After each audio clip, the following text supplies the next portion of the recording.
Neste momento, passo a palavra ao anfitrião deste evento, o presidente da ACIB, Associação Comercial e Industrial de Barueri, vice-presidente da FACESP, região metropolitana oeste, empresário na área de tecnologia, presidente do Rotary Clube Barueri Empresarial nas gestões 2019 e 2020 e conselheiro da CIESP e presidente do Conselho Consultivo da FIEB. Senhoras e senhores, vamos ouvir as palavras do senhor Moacir Félix.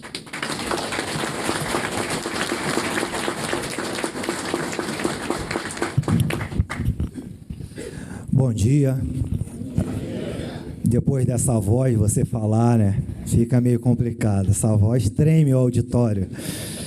Mas, gente, gostaria de agradecer a presença do nosso pré-candidato, da nossa pré-candidata, do nosso pré-candidato aqui. Agradecer a todos os presidentes das associações comerciais que, desde São Lourenço da Serra até Pirapora, candidato, somos 15 municípios envolvidos, todos aqui na frente, nossos ex-presidentes também, minha diretoria, conselho e, principalmente, esse povo empresarial, empreendedor, que luta, que dá esperança, que dá emprego e que sustenta essa máquina gigante que é o Brasil. Então, queria realmente agradecer de coração vocês estarem aqui. Vocês representam a esperança do Brasil, um Brasil que dá certo, um Brasil produtivo, um Brasil que a gente quer para os nossos filhos, para os nossos netos. Então, é de coração que eu agradeço a vocês. Vou ser curto porque hoje a estrela é nossos pré-candidatos aqui. Pedi uma atenção especial para a nossa região oeste, que é a pérola do Estado, é o PIB do Estado. Hoje a gente se tornou a região mais produtiva, mais rica do Estado de São Paulo e, consequentemente, do Brasil. Então, merece um carinho, candidato, essa região, né? Castelo Branco merece um carinho especial para a gente, que é o vetor de desenvolvimento da região oeste. Então, hoje nós estamos aqui justamente para isso, ouvir as propostas dos nossos pré-candidatos aqui, para quê? Que a gente tenha mais esperança, mais encorajamento para estar investindo no nosso povo, nos nossos funcionários, nos nossos negócios, e é o que a gente quer, é desenvolvimento, né? Ordem e desenvolvimento. A gente só pede isso. Então, fico por aqui, agradeço a todos mais uma vez e um bom evento para todos.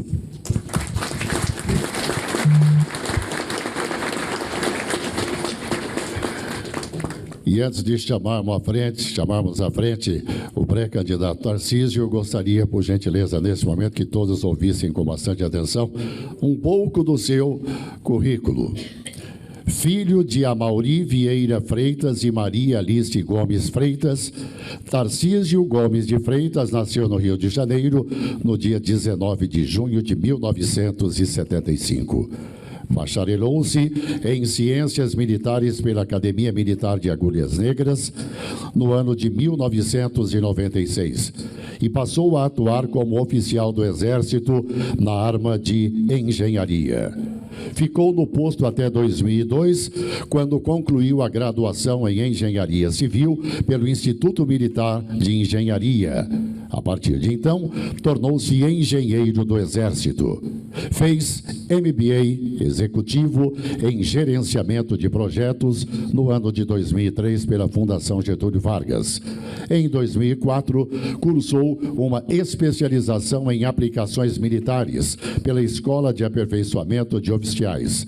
Serviu na missão das Nações Unidas para estabilização no Haiti, como chefe da seção técnica da Companhia de Engenharia. Deixou a carreira militar com uma patente de capitão em outubro de 2008, quando entrou para o funcionalismo público federal no cargo de analista de finança e controle de Controladoria Geral da União, CGU. Exerceu a função de assessor do diretor de auditoria da área de transportes até março de 2011 e depois atuou como coordenador geral da área por mais 5 meses. Em agosto de 2011, foi nomeado diretor executivo do Departamento Nacional de Infraestrutura de Transportes. Sua nomeação para o DENIT ocorreu no contexto da chamada faxina ética. Obteve em 2012 o certificado de extensão em PPP, Public Private Partnerships, Focus em Roads, em Londres, em 2012. Em 2014, obteve certificado de extensão em contratações públicas diretivas da União Europeia, em Roma. Assumiu em setembro de 2014 a função de diretor-geral do DENIT. Ficou no posto até janeiro de 2015, quando foi nomeado consultor legislativo à Câmara dos Deputados para a área de desenvolvimento urbano, trânsito e transportes. De julho de 2016 a dezembro de 2018, foi secretário de coordenação do Programa de Parcerias de Investimentos, ligado à Presidência da República, que tem como objetivo a interação entre o Estado e a iniciativa privada em parcerias de investimentos em projetos de infraestrutura e de desestatização. Em dezembro de 2018, foi nomeado pelo presidente eleito Jair Messias Bolsonaro para o cargo de ministro da Infraestrutura, novo nome dado à antiga pasta dos transportes, portos e aviação civil. E é hoje reconhecido em todo o país pelo excelente trabalho que realizou à frente do Ministério. Reforçando o seu compromisso com o processo democrático e visando trazer ao pequeno, médio e grande empresário a oportunidade de expor ideias e demandas da classe, a FACESP, em parceria com a ACIB, trazem no Blue Tree Alphaville o ex-ministro da Infraestrutura e pré-candidato ao governo de São Paulo pelo Republicanos. Senhoras e senhores, com vocês, Tarcísio de Freitas.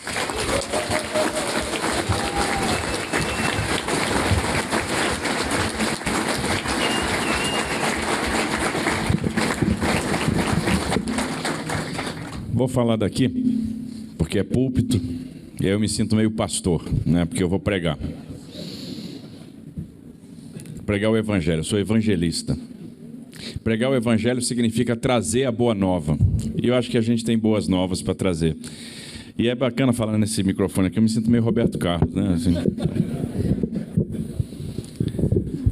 Mas aqui eu fico mais solto, né?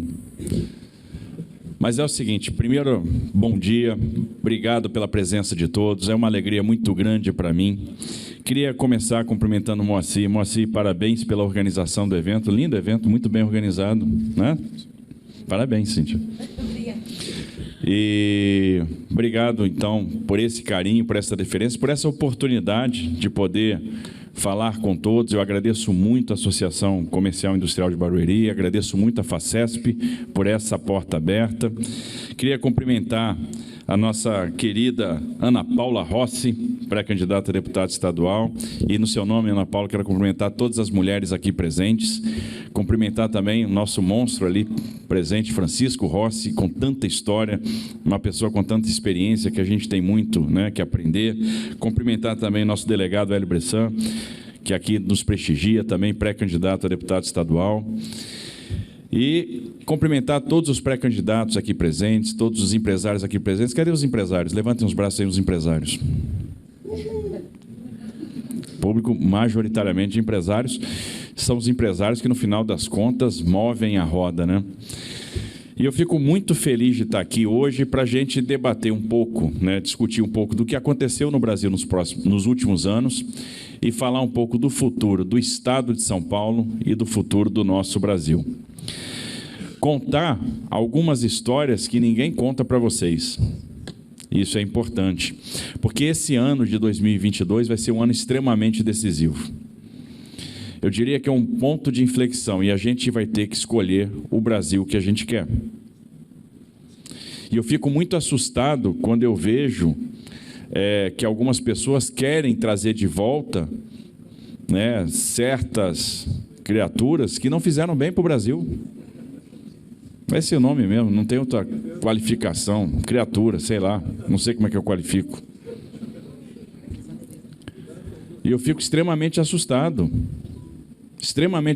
com o futuro do nosso Brasil. Outro dia eu dei uma declaração e eu disse o seguinte, que se o Lula voltasse, tivesse sido lá atrás um bom presidente da República, tivesse sido um bom presidente, e voltasse hoje, já seria um desastre, já seria ruim. O cara que passou pela presidência há 8 anos não teria que voltar nunca mais. Vai, curte a aposentadoria, né? Vai fazer outra coisa. Porque 20 anos depois, ele já está superado. O discurso está velho, as ideias estão ultrapassadas.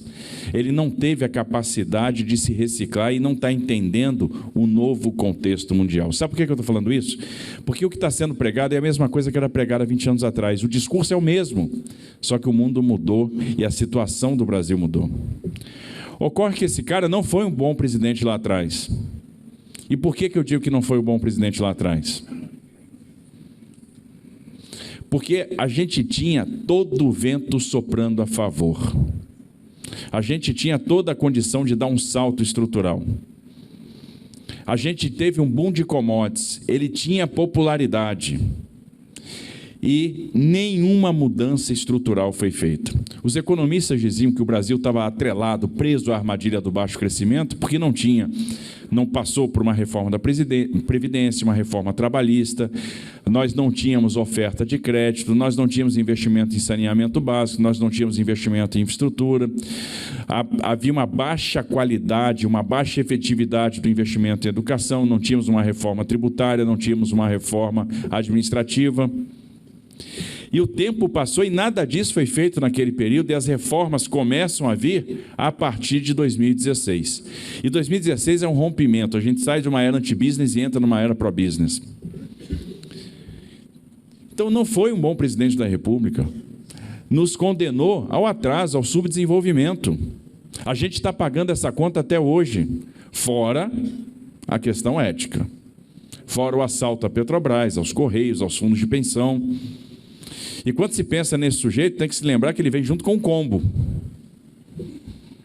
com aquele time que é horroroso, né, que ele tinha. E as ideias estão muito ruins, porque quando a gente fala em governar com o MST, com o MTST, desfazer a desestatização da Eletrobras, desfazer a reforma trabalhista, voltar ao imposto sindical, controlar os preços da Petrobras, né, desfazer desestatizações. Isso aí nos leva para uma relação de dívida-PIB de mais de 100%. Isso aí nos leva para a moratória. Isso nos leva para a hiperinflação. Isso nos leva para a pobreza. E a gente está vendo o que está acontecendo no Chile, está vendo o que está acontecendo na Colômbia. Por que eu estou falando isso? Porque se a gente não trabalhar, isso vai acontecer. A gente tem que arregaçar a manga. Olha a Argentina aqui do lado, olha a situação da Argentina. E ao contrário, nesse período agora que nós passamos, esses últimos 4 anos, nós enfrentamos tudo de ruim que podíamos enfrentar. A gente começa o governo com uma recessão brutal na Argentina que subtrai exportações industriais. Depois a gente enfrenta o desastre de Brumadinho, que além da tragédia humana, acabou afetando em cheio o setor mineral do Brasil. Só preliminarmente, em algumas contas, a gente perdeu 0,4 pontos do PIB em 2019 com a tragédia de Brumadinho. Depois a gente pega a crise hídrica, a crise do Covid, a maior crise que a nossa geração já se deparou. Na sequência, a crise hídrica, com o desafio de manter o abastecimento de energia. E, por fim, quando não faltava mais nada, a guerra da Ucrânia. O que faltou? Faltou gafanhoto, só. O resto teve. Mas eles estiveram lá na fronteira. Aí Deus teve pena da gente e eles foram embora. Foi quase. Que o resto teve. Agora, ainda assim, alguém sabe me dizer quantos postos de trabalho foram criados de 2020 até aqui? 4.700.000 postos. Nós criamos ano passado 2.700.000, 690 mil no primeiro tri, 277 mil no último mês. O desemprego saiu de 14,6% para 9,4%, melhor valor em 10 anos. Alguém sabe quantos leilões de infraestrutura nós fizemos? E olha que nós estamos aqui no meio de empresários, gente esclarecida, que acompanha o que acontece. 151 leilões de infraestrutura. Sabe quantos que a gente contratou em investimento? 875 bilhões de reais. Nós fizemos o leilão do 5G. Nós fizemos os maiores leilões de óleo e gás, não foi da história do Brasil, não, do mundo, que foram os leilões da seção onerosa. Contratamos um investimento sem precedentes. Nós fizemos leilões de saneamento, leilões de rodovia, de ferrovia, de aeroportos, de portos. É o governo que mais leiloou aeroportos, 34. E no dia 18 de agosto, a gente leiloa mais 15. Então, o governo terá leiloado 49 aeroportos, incluindo Congonhas. Aí, outro dia, eu estou vendo a imprensa dizendo o seguinte: o governo vai fazer leilão político, porque quer fazer política com o leilão, vai leiloar Congonhas politicamente, é um absurdo, está acelerando o processo para tirar proveito político. E aí eu penso o seguinte: eu vivi para ver a imprensa dizendo que o governo está andando rápido. Eu vivi para ver isso. Não é exploração política, não, é eficiência mesmo. Porque em 2019, a gente tinha dito que ia fazer a 5ª rodada de leilão de aeroportos em 2019, a 6ª em 2021 e a 7ª em 22. Nós fizemos a 5ª em 19, a 6ª em 21 e vamos fazer a 7ª em 22. Cumprimos o cronograma. Estamos sendo criticados por ser eficientes. É igual o Porto de Santos. Estão acelerando a privatização no Porto de Santos. Nós começamos a trabalhar nela em 2019. E aí vem a crítica. Estão correndo muito. Estão criticando a gente por ser eficiente. Fizemos a primeira privatização portuária da nossa história. Teve greve de portuário? Teve paralisação dos portos? Teve queima de pneu? Não teve nada disso. E nós fizemos. Eu sou incapaz, mesmo tendo boa memória, de lembrar quantos marcos, quantas legislações, quanta coisa boa foi aprovada. A reforma da Previdência, que era fundamental para a solvência. Aí foi aprovado o marco do saneamento básico, o marco das startups, a nova lei de falências, a lei da liberdade econômica, importante para o doing business, importante para a desburocratização, o marco da cabotagem, o marco das ferrovias, a autonomia do Banco Central. São alavancas que, no final das contas, nos permitem dar o salto. Aprovamos a lei de autorização de ferrovias e recebemos 80 pedidos de autorização pela iniciativa privada. O primeiro pedido de autorização de São Paulo é de Lençóis Paulista para Pederneiras. É um pedido da Bracel para fazer um ramal ferroviário, para que ela tenha a logística da celulose toda ferroviária. Vai entregar, vai sair a celulose de ferrovia da planta e vai chegar lá na margem direita do Porto de Santos. São mais de 240 bi de investimento privado em ferrovia, que não está na conta dos 875 bi. A gente vai terminar esse ano com mais de 1 trilhão de investimento contratado em infraestrutura. Sabe quando é que eu vi isso? No meu período que eu trabalho com infra? Nunca. Investimento privado. Ou seja, a gente está liberto dos soluços e das oscilações do orçamento fiscal.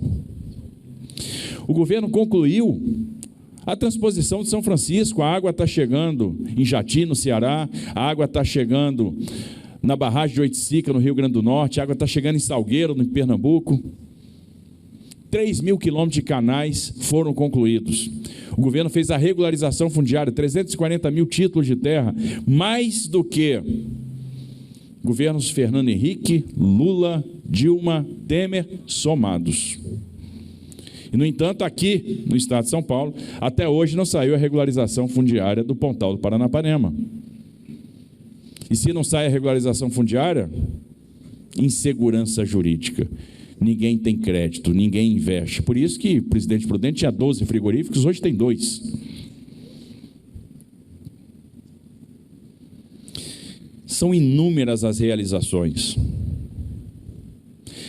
São inúmeras as previsões desfeitas. Todo mundo falava o seguinte: o Brasil vai cair 10 pontos em 2020. Caiu 3,9. O Brasil não vai crescer em 21, cresceu 4,6%. O Brasil não vai crescer em 2022, no primeiro tri cresceu 1,1%. E está todo mundo refazendo conta agora, porque já sabe que a gente vai crescer 2,5%. O Brasil vai fechar com 250 bi de déficit em 2021, fechou com 65 bi de superávit, 110 bi de superávit de estados e municípios, que é o melhor resultado desde 1991. A despesa administrativa caiu pela primeira vez desde a Constituição de 88. Isso porque o Estado o governo federal foi vigoroso na ajuda a estados e municípios. Me surpreende, o pessoal aqui às vezes fala o seguinte: o governo federal não ajudou São Paulo. É mesmo? Vamos ver se não ajudou. 15 bi de aporte direto para o combate à pandemia, 14,7 bi de postergação do serviço da dívida, 66 bi para auxiliar 12 milhões de pessoas beneficiárias do auxílio emergencial no estado de São Paulo, 4 bi para beneficiar empresas no Pronamp. Quem que não ajudou? Mais de 150 mil residências concluídas no estado, que estavam inacabadas, obras inacabadas aqui.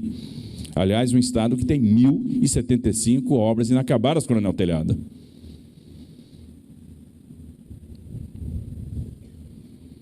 Quem que não ajudou? Então é um governo que passou por todas as crises, moveu as alavancas para o desenvolvimento, conseguiu fazer muitas entregas, e aí eu falo com a autoridade de quem está no terceiro governo seguido como dirigente. Eu nunca vi tanta entrega num governo. Com todas as crises, o governo entregou muito. E está tudo plantado para a gente dar um salto. A gente vai dar um salto, a gente vai ver a economia crescendo. A infraestrutura, por exemplo, vai ser uma alavanca para a geração de emprego e para o crescimento econômico. Mas vamos lá. Qual é o cenário que nós temos hoje? Um cenário confuso, difícil. A gente está vendo preço subindo lá fora. E toda vez que preço sobe, o investimento sobe junto. Porque se está subindo o preço, eu vou investir mais para aproveitar aquela onda de preço. Pela primeira vez, o preço está subindo, o investimento está caindo. Os processadores de alimentos deixaram de fazer investimentos porque têm incerteza na recepção de insumos. Os países estão intervindo nas suas economias, o mercado de óleo e gás se desorganizou. O mundo percebeu que a estratégia de colocar todos os ovos na mesma cesta foi uma estratégia equivocada. O que vai acontecer? O mundo vai se reespecializar. As cadeias globais de produção vão se redividir. E o Brasil, que ficou fora da festa lá atrás, pode se reinserir na festa. O Brasil tem tudo para se reindustrializar, é por isso que a gente não pode dar o passo para trás. A gente não pode, de novo, dar a marcha ré e entrar num período anti-business, porque senão a gente vai perder a maior oportunidade da nossa história, que está aqui batendo a nossa porta. E se o Brasil pode se reindustrializar, o Estado de São Paulo tem que liderar esse processo de reindustrialização. Tem que trazer negócio para cá, porque o Estado é rico, mas está ficando desigual. E está perdendo tração, perdendo velocidade. A participação do Estado de São Paulo no PIB vem caindo ao longo do tempo. É 31% hoje, mas já foi quase 40%. A indústria de calçados de Franca, de Birigui, de Jaú, está indo embora para o Nordeste e para Minas Gerais. Os laticínios estão indo embora para Minas. Os frigoríficos estão indo embora para o Mato Grosso do Sul. Os processadores de alimentos estão indo embora para o Paraná e para Santa Catarina. Quando essas empresas vão embora, o emprego vai embora junto. O Estado fica mais pobre e mais desigual. E aí você começa a esvaziar a atividade econômica do sul do Estado, de Itapetininga, de Avaré, do Oeste, em Presidente Prudente, da Alta Paulista. E por quê? Porque o Estado acabou adormecendo para algumas questões que são importantes. Se eu fosse traduzir o nosso projeto para o Estado de São Paulo numa única palavra, essa palavra seria emprego. O que a gente quer aqui em São Paulo? Gerar emprego e cuidar das pessoas. Simples assim. Mas o que você vai fazer? Vou gerar emprego e vou cuidar das pessoas. Ponto.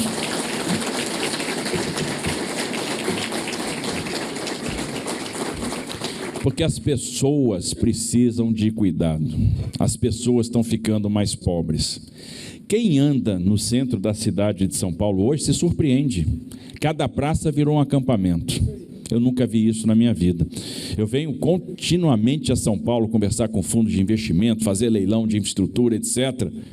E eu nunca vi São Paulo do jeito que está hoje. Sabe quantos empregos foram subtraídos do centro da cidade pela degradação do centro? 100 mil.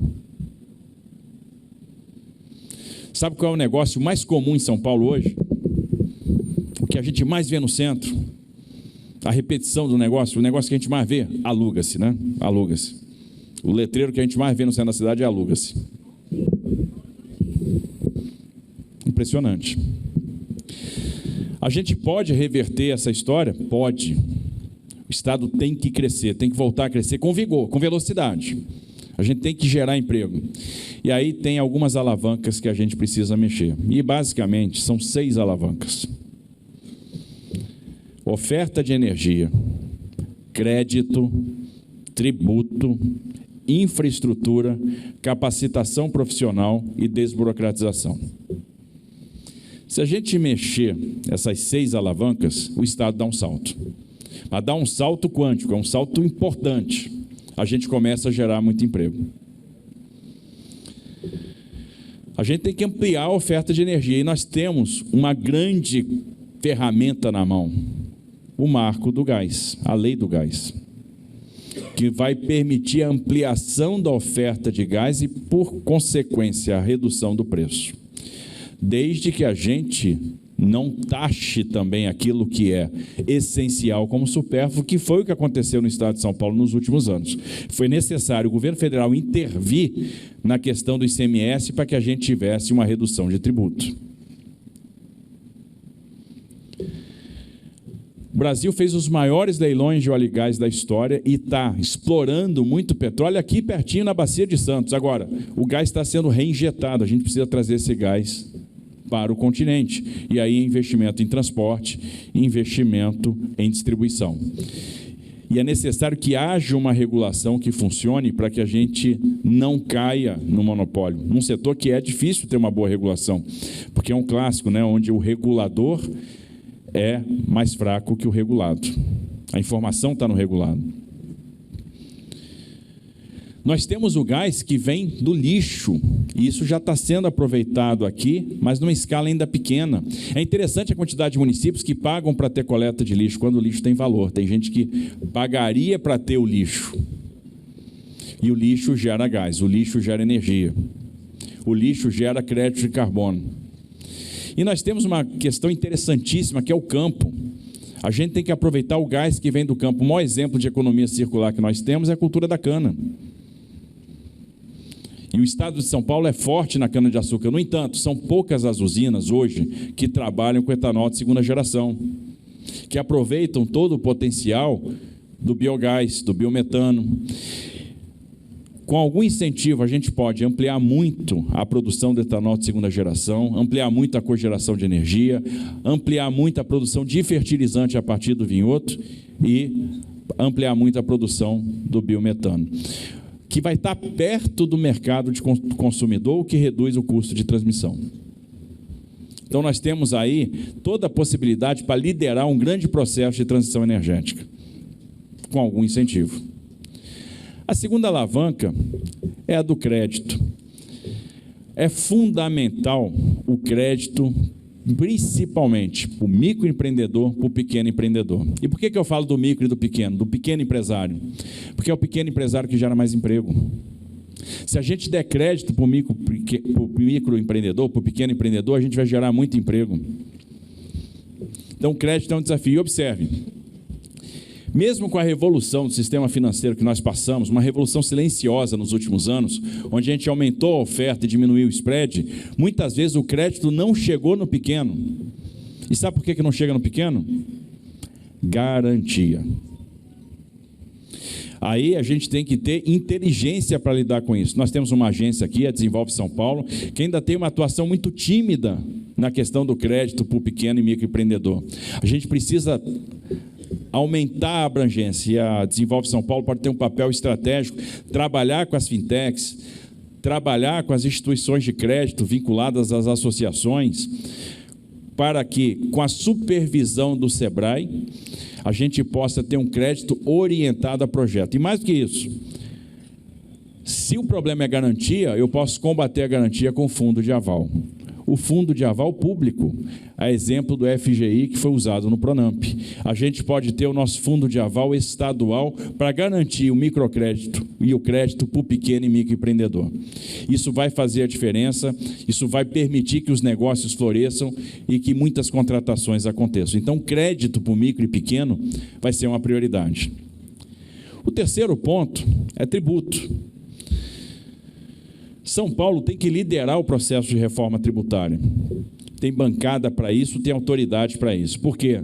A partir do momento que a gente migre da lógica de tributação que nós temos hoje para a lógica do imposto sobre valor agregado ou para uma lógica de tributação via follow the money, a gente vai perder receita no primeiro momento. Mas a partir do momento que a gente equilibra a questão da guerra fiscal, os negócios vêm para cá. Então, São Paulo perde a arrecadação no primeiro momento e ganha muita arrecadação no momento seguinte. Então, tem que liderar o processo de reforma tributária. Mas, enquanto esse processo de reforma tributária não acontece, nós vamos ficar parados esperando? Não. Tem 3 problemas, 3 questões que machucam o empreendedor paulista. Excesso de substituições tributárias, alíquotas e não devolução de crédito ICMS. São as 3 questões tributárias que a gente tem que mexer. As substituições tributárias hoje já não são necessárias. Então, no final das contas, a gente tem tecnologia de informação suficiente para melhorar o aparato arrecadatório e eliminar essas substituições. Quando a gente tem substituição demais, a gente acaba prejudicando quem está na ponta da cadeia. A segunda coisa é a alíquota. As alíquotas subiram muito. Alguém tem ideia de quanto o ICMS per capita subiu no estado de São Paulo de 2019 para cá? 26%, exatamente. O paulista está pagando 26% mais ICMS. E até uma coisa interessante, quando o governo federal baixou o tributo de 600 itens na pandemia, o governo do estado de São Paulo subiu o tributo de 3.200 itens. Aí o pessoal chega e diz o seguinte: não, fizemos caixa graças à nossa gestão fiscal. Assim é fácil, pô. Asfixiando o setor produtivo, caixa que agora está virando caminhonete e trator. Só não tem quem dirige as caminhonetes que estão sendo distribuídas por aí. Cada vez que a turma chega numa cidade interior com o prefeito, é uma enxurrada de caminhonete. Os bilhões de reais estão virando caminhonete, trator. E as caminhonetes depois ficam paradas em algum pátio porque não tem quem dirige. Aí faz aquele oba-oba. Isso é falta de qualidade no gasto. Ou seja, o dinheiro que foi acumulado nesse período não está virando projetos estruturantes. Dá para reduzir a alíquota? Dá. Tem espaço para isso? Tem. A desigualdade regional se combate com incentivo regional. E a gente tem que perceber quanto que a gente pode reduzir em cada uma das regiões para fomentar determinados negócios. Outro dia eu estava conversando com a maior processadora de alimentos do país e eles estavam me contando que estão abrindo planta em Santa Catarina e no Paraná. Eu perguntei, mas por que Santa Catarina e Paraná? Espera um pouquinho. Não, a gente já foi, sabe? Porque o governador do Paraná foi agressivo. O governador de Santa Catarina foi agressivo. Então a gente está fazendo investimento lá. O governo de São Paulo nem recebeu a gente. Eu digo, espera um pouco, eu sou mais agressivo que os dois juntos, que os dois somados.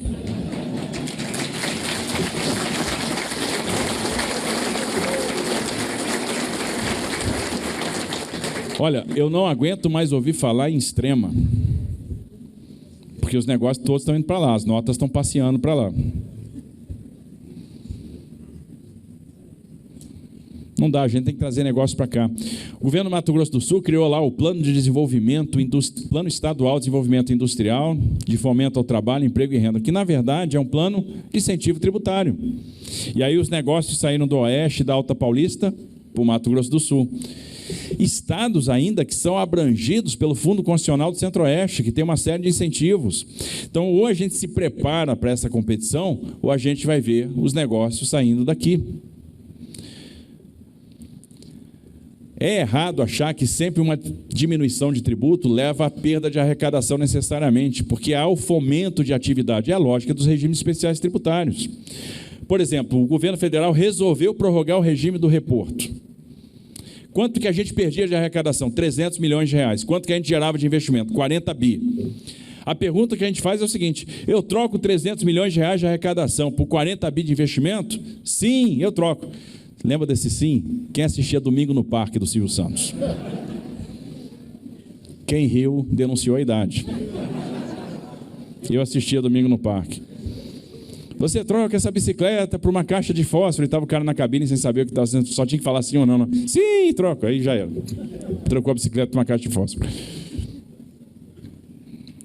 Mas essa é a lógica do regime especial tributário. Então dá para baixar tributo e gerar atividade, porque a gente precisa trazer as indústrias de volta. Nosso polo calçadista de Franca pode gerar 30 mil postos de trabalho a mais. E por aí vai. E outra coisa é a devolução dos créditos CMS. Outro dia eu estava conversando com uma indústria automobilística. Eles querem fazer 1 bilhão de investimento aqui em São Paulo. E não conseguem, porque eles têm que pegar autorização para fazer o investimento na matriz. Aí a matriz pergunta o seguinte: mas peraí, você está me pedindo 1 bilhão para investir? Sim, eu preciso. Mas você não tem 1,5 bilhão retido de crédito CMS? Tenho. E esse dinheiro não é seu? É. E aí como é que você explica isso para a matriz? Ninguém consegue explicar. O crédito de ICMS devolvido, ele vira investimento na hora, ele vira ampliação de planta, ele vira negócio, ele vira emprego. Então a questão tributária é fundamental. Precisamos reduzir a carga tributária no estado de São Paulo. Precisamos devolver os créditos ICMS. Se a gente fizer isso, vai jorrar emprego, vai chover emprego. O estado vai perder arrecadação? Não, vai ganhar. Vai ganhar. E é essa a lógica que a gente tem que imprimir a partir de agora. A quarta alavanca é a infraestrutura. Tem muito o que fazer na área da infraestrutura. A infraestrutura do estado de São Paulo é boa? É. Pode melhorar? Pode, muito.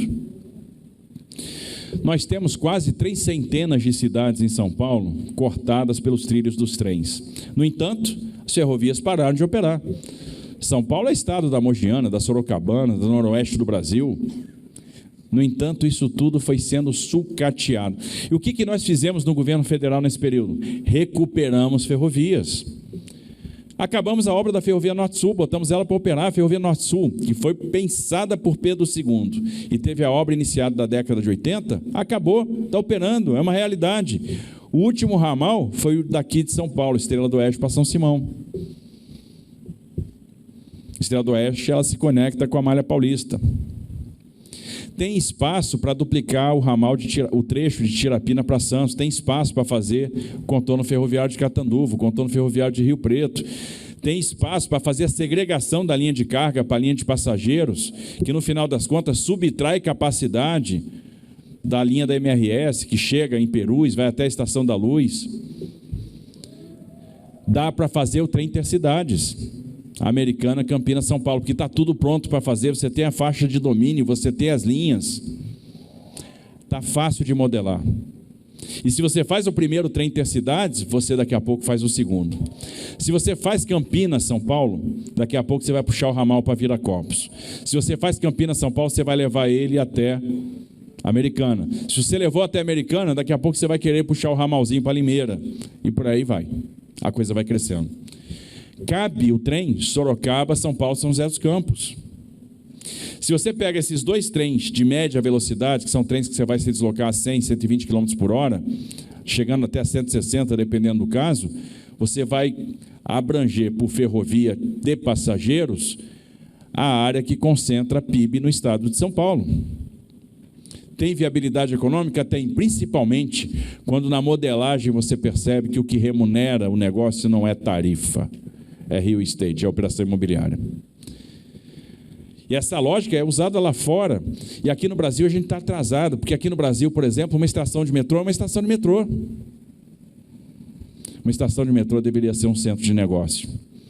Na estação de metrô você põe um laboratório, você põe um banco, você põe o coworking, você põe a universidade, e o pessoal paga uma fortuna para ter exclusividade no negócio de uma estação e você gera receita. Você já está tendo o custo da desapropriação para erguer a edificação, para fazer a construção da estação. No entanto, você deixa de aproveitar o espaço para gerar negócio. Então é questão de cultura. Agora, é só isso? Não. Dá para impulsionar a aviação regional, fazendo investimento em equipamentos. E São Paulo precisa de uma aviação regional forte. Dá para revocacionar o Porto de São Sebastião. Dá para fazer duplicação no litoral norte. Dá para melhorar a condição da Castelo Branco, que precisa de via marginal, que precisa de melhoria de fluidez. E é obrigação no contrato de concessão fazer isso. Tem investimentos pesados aqui para serem feitos, que vão melhorar muito a fluidez. Aí você agrega isso com o trem, pronto, você está melhorando a questão da mobilidade.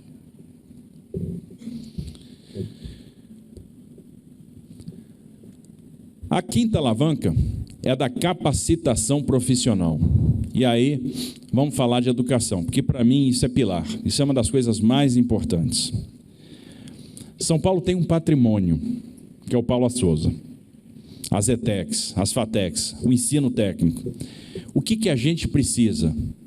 Dar estrutura para as escolas técnicas e fazer com que essas escolas técnicas tenham foco naquilo que é demandado pelo mercado. Cada região do estado tem uma vocação e eu preciso formar profissionais de acordo com a vocação econômica de cada região. Vou dar um exemplo.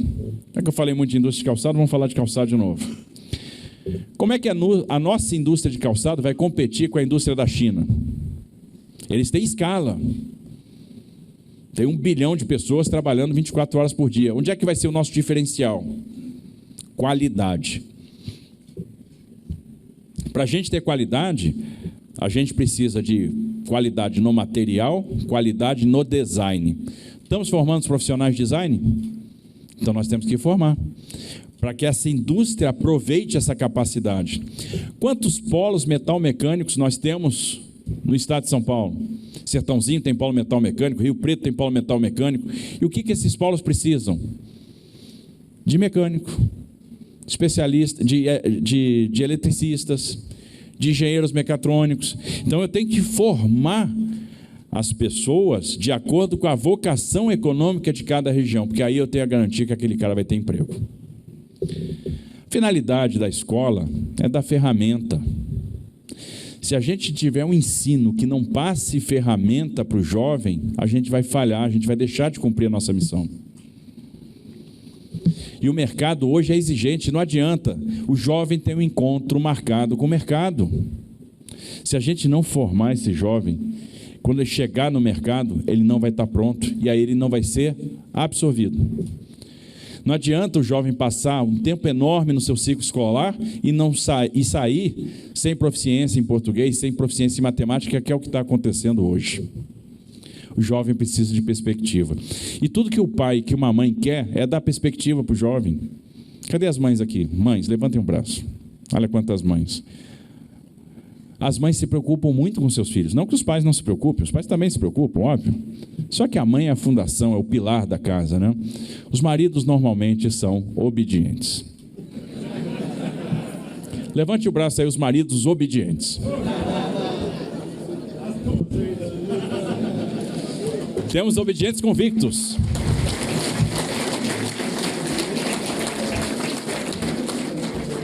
Não leram no meu currículo aqui que eu sou PhD. Um pobre homem dominado. Mas é isso, gente. Que Deus abençoe os maridos obedientes. E que Deus perdoe os maridos mentirosos. O que os pais querem é que o filho tenha perspectiva. E o que o mercado está exigindo? Ferramenta. O mercado quer hoje que o jovem tenha capacidade de se comunicar. A habilidade de comunicação, de expressão, é uma ferramenta que o mercado está exigindo. Quem não se comunica não tem emprego. O mercado está exigindo algum pressuposto, algum requisito matemático, alguma base matemática, porque o dia a dia profissional é resolver problema. Aquela ferramenta vai servir para alguma coisa. O jovem vai ter que ter capacidade de quebrar um problema grande em problemas menores e resolver. Isso é batata em entrevista de emprego, por exemplo, de seleção de consultoria. Sempre vai ter um exercício nesse sentido. O mercado está exigindo habilidade de expressão em outro idioma. O mercado está exigindo capacidade competência, intimidade com tecnologia de informação. Jovem hoje tem que saber programar. Jovem hoje tem que saber mexer em planilha. Tem que saber fazer uma apresentação no PowerPoint ou nas ferramentas que existem.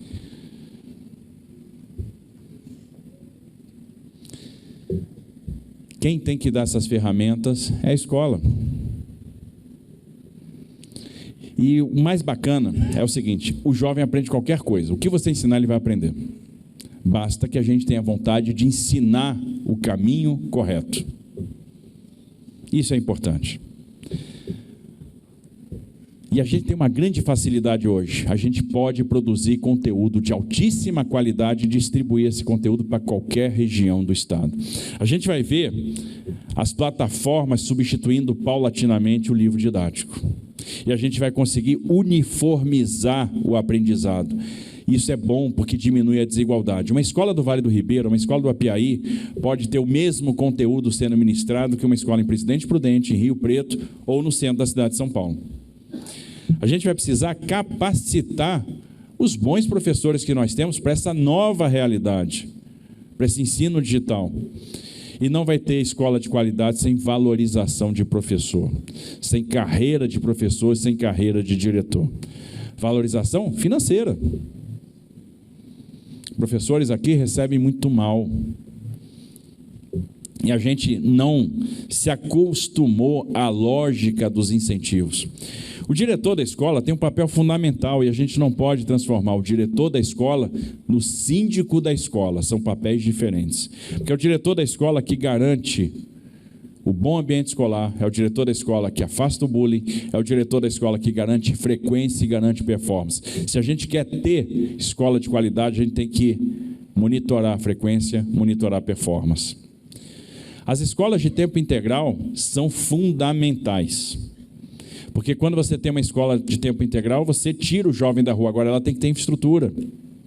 E a gente tem que combinar a formação profissional com a atividade profissional. É por isso que a gente está trabalhando muito num programa do Jovem Aprendiz Paulista. Se emprego é uma prioridade, o emprego do jovem é uma prioridade maior ainda, porque a gente precisa apresentar o mercado de trabalho ao jovem, porque muitas vezes ele não vai ser contratado porque não tem experiência. Então vamos abrir a porta no mercado para ele. Ele está no contraturno fazendo a sua formação profissional, ele está no contraturno já tendo a primeira experiência profissional numa microempresa, numa pequena empresa, com o Estado remunerando parte do seu salário. É algum absurdo pensar que um jovem de 15, 16 anos já pode estar trabalhando? Não. Ele está parte do tempo na formação técnica e, num período da semana, na formação profissional, já trabalhando. Está tendo a formação profissional acadêmica e está tendo a formação profissional prática.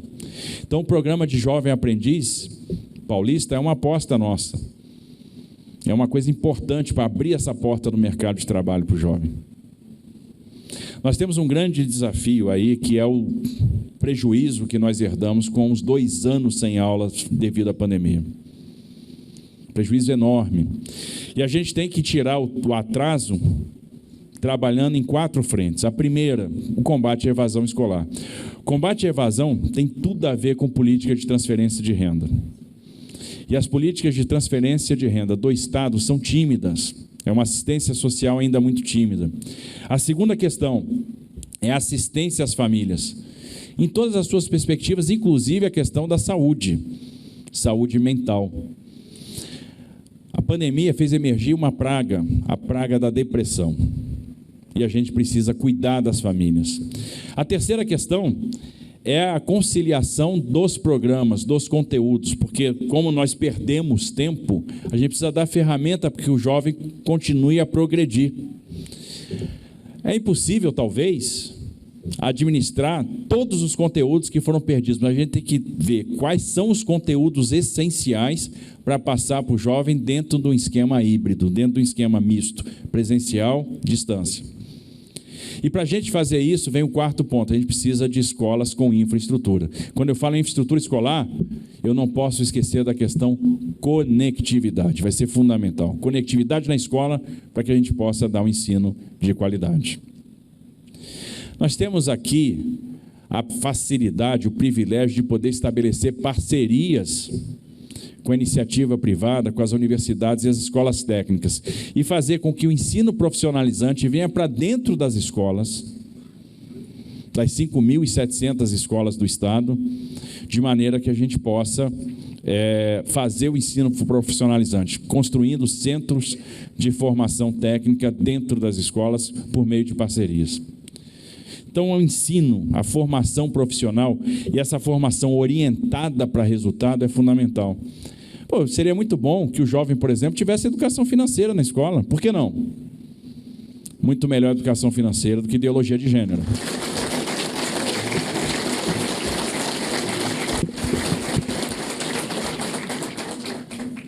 Então, a educação é uma coisa fundamental, é um pilar fundamental. E a sexta alavanca que a gente tem que mexer, a sexta e última, para a gente crescer, é a da desburocratização. A gente tem que ter uma carga enorme de governo digital. A gente tem que começar a trabalhar com as licenças por adesão e compromisso. Ou seja, eu licencio a atividade, depois eu vou lá fiscalizar se os requisitos da licença estão sendo cumpridos. Eu tenho que fazer isso de forma digital.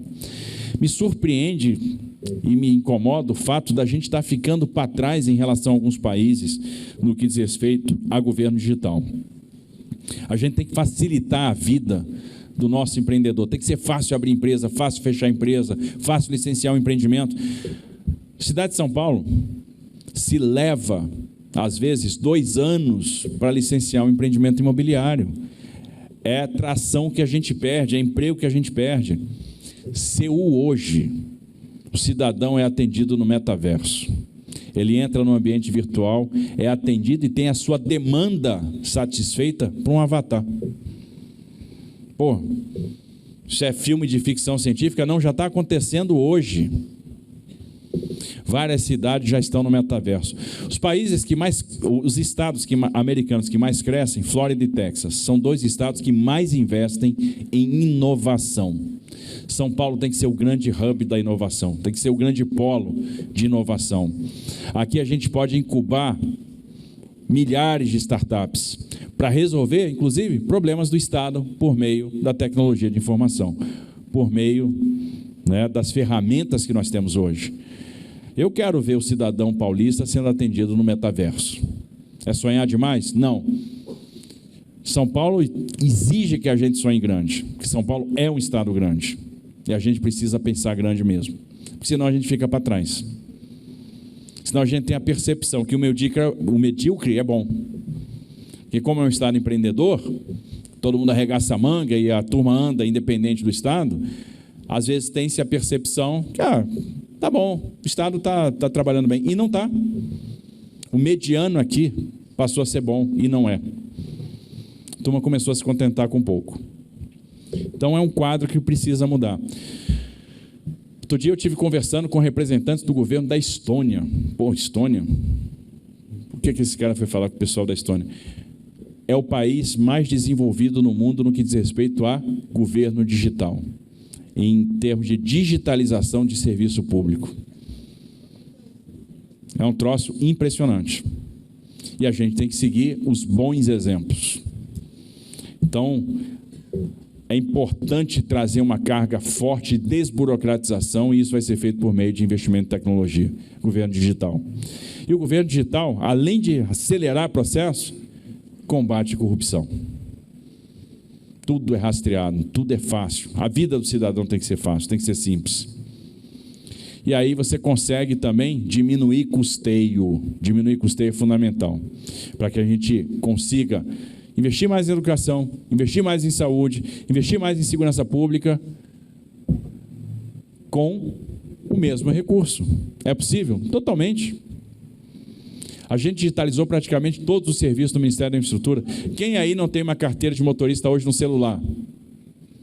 Quem ainda tem carteira de motorista impressa aqui? Acusem-se.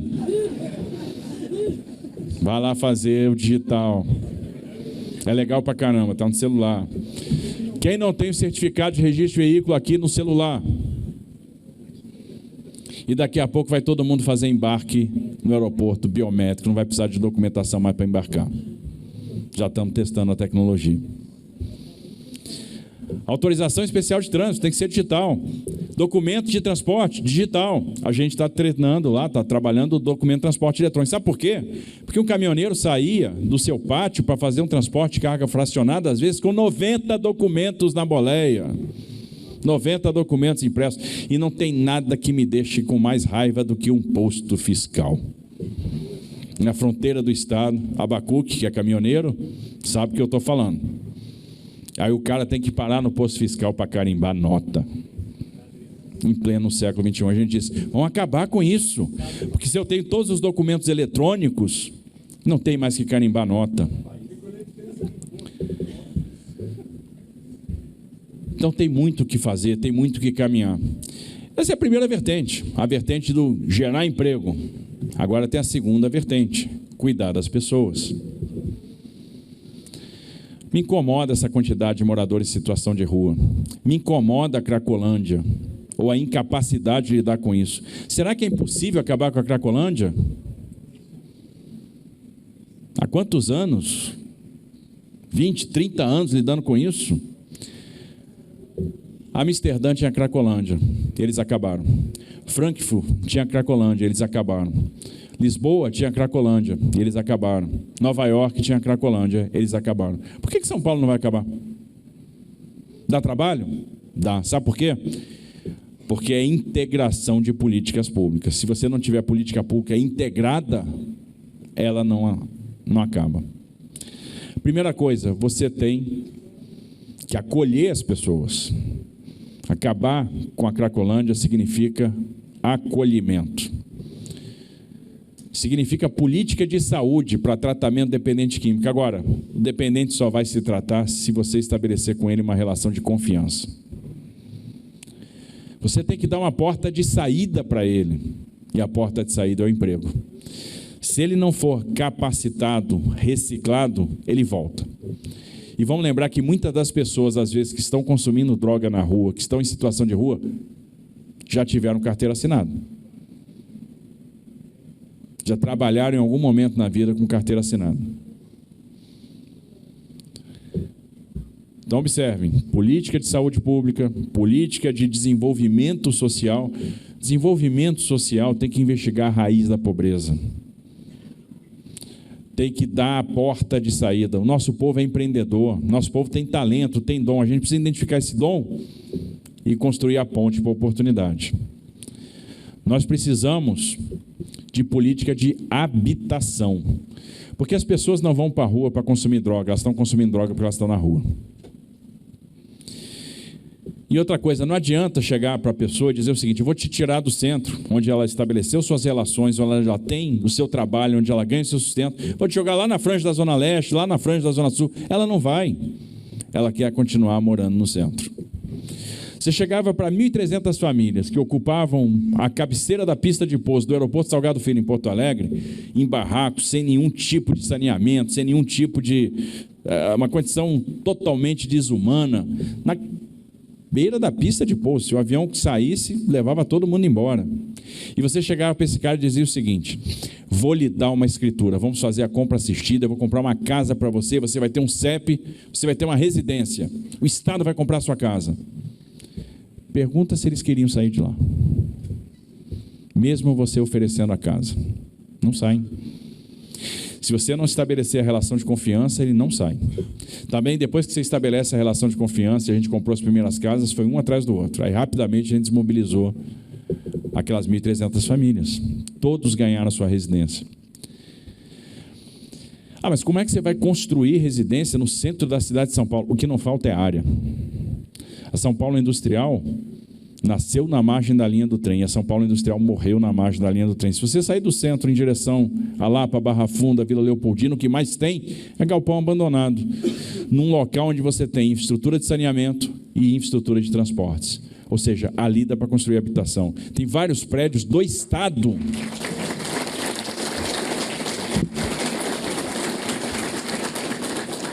que estão abandonados. Sabe quanto é que é o patrimônio imobiliário do Estado de São Paulo? 130 bi de reais. E não está sendo usado. Tem muita coisa abandonada. Ali você tem a oportunidade de fazer retrofit, ali você tem a oportunidade de abrigar pessoas. E às vezes, temporariamente, para não dar a posse definitiva, porque senão aquilo é comercializado e a pessoa volta para a rua. Tem que ter vontade. Os estados que resolveram seus problemas integraram a política de acolhimento, de assistência e desenvolvimento social, a política de saúde pública, a política de habitação, a revitalização do centro e a política de segurança. Capitão Telhado. É o coronel Telhado, é o capitão Telhado. Os capitães são melhores que os coronéis. Eu gosto muito de capitão, não sei por quê.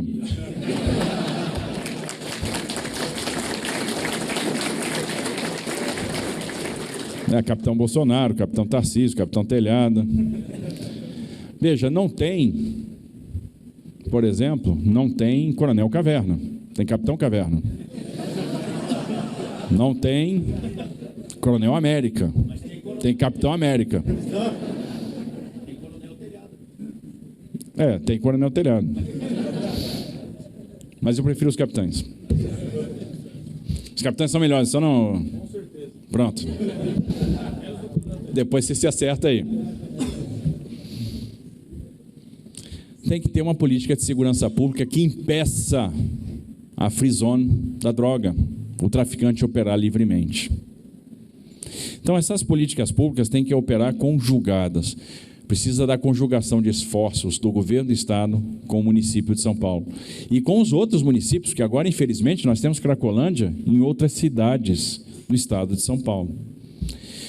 É uma questão que precisa ser tratada de frente e a gente precisa transformar isso num case de sucesso. Não é fácil, mas se arregaçar a manga você resolve. E aí a gente tem que resolver. Como a gente tem que resolver as questões das obras inacabadas. Não é admissível você ter um rodoanel parado. Não é admissível. Não faz sentido. Não acabar a obra do rodoanel no mandato, assim, não tem comentário, não tem o que dizer. O estado de São Paulo, o estado mais rico do Brasil, aí o pessoal disse o seguinte, ia fazer uma concessão. Aí não conseguiu fazer a concessão e disse, a culpa é da situação do Brasil, porque a inflação subiu, a incerteza, não sei o quê. Aí, na semana seguinte, a gente faz o leilão da Rio Valadares e contrata 11 bi de investimento. Com a mesma inflação, a mesma situação, lá deu certo. Nós fizemos. E espera dia 18 de agosto, para ver o sucesso que vai ser o leilão de Congonhas. Pode esperar. Basta ter vontade, basta saber modelar projeto que ele sai no papel. Se souber mexer com infraestrutura, a infraestrutura anda. A gente fez infraestrutura pra caramba com o menor orçamento da história. Não dá para aceitar 540 mil paulistas na fila de procedimentos de saúde.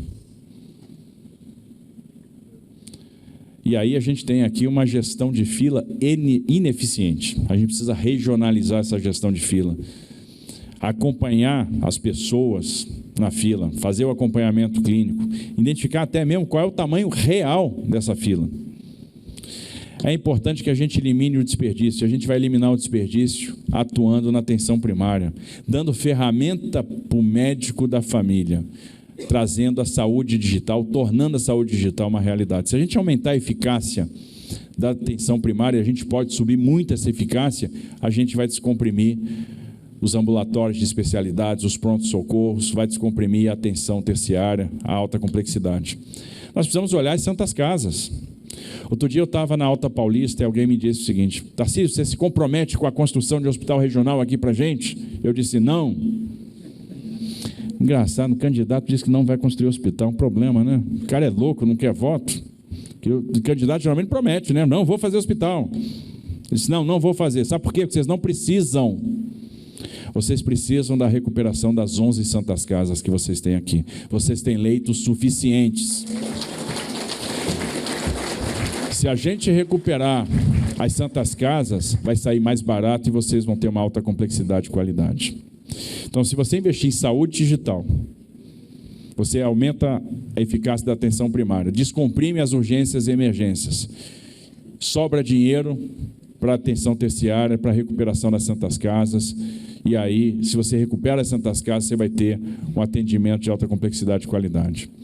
A gente tem que atender, tem que usar rede privada e rede pública para zerar essas filas, para diminuir essas filas. E a fila tem que andar. Esse é o problema, é a questão. A pessoa tem que saber onde ela está e quando ela vai ter o seu procedimento. E ela precisa ser assistida. Segurança pública virou um problema, né, Telhado?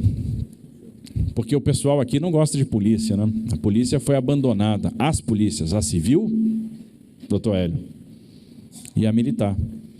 15 mil homens faltando na polícia civil. E aí o que acontece? As delegacias não têm como abrir. E aí, se muitas vezes a polícia militar faz um flagrante, vai ter que viajar 200, 250, 300 quilômetros até a delegacia aberta mais próxima para lavrar a ocorrência.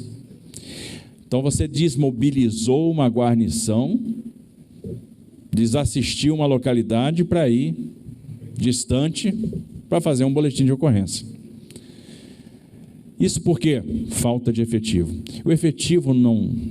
As pessoas estão indo embora porque não tem estímulo para ficar na carreira. O policial civil ganha mal para caramba, não tem mobilidade, não tem plano de carreira, ele não ascende, ele não chega à classe especial. Na polícia militar, a mesma coisa. 23º pior salário do Brasil. Ó. A polícia de 190 anos, a herdeira da força pública, no estado mais rico do Brasil, tem o 23º pior salário do Brasil. Aí o praça tem interstícios gigantescos, os oficiais têm interstícios gigantescos, o oficial não é promovido. Outro dia eu estava falando com um capitão, o cara da turma de 2000. Capitão, se fosse qualquer outra polícia militar, ele seria tenente-coronel. No Exército, ele seria tenente-coronel. Aí é o cara de Rio Preto que está lotado em São Paulo. É o cara de São Paulo que está lotado em Presidente Prudente. E aí o cara gasta o tempo da folga dele para viajar quilômetros para poder tirar o seu serviço. Você esgota o profissional.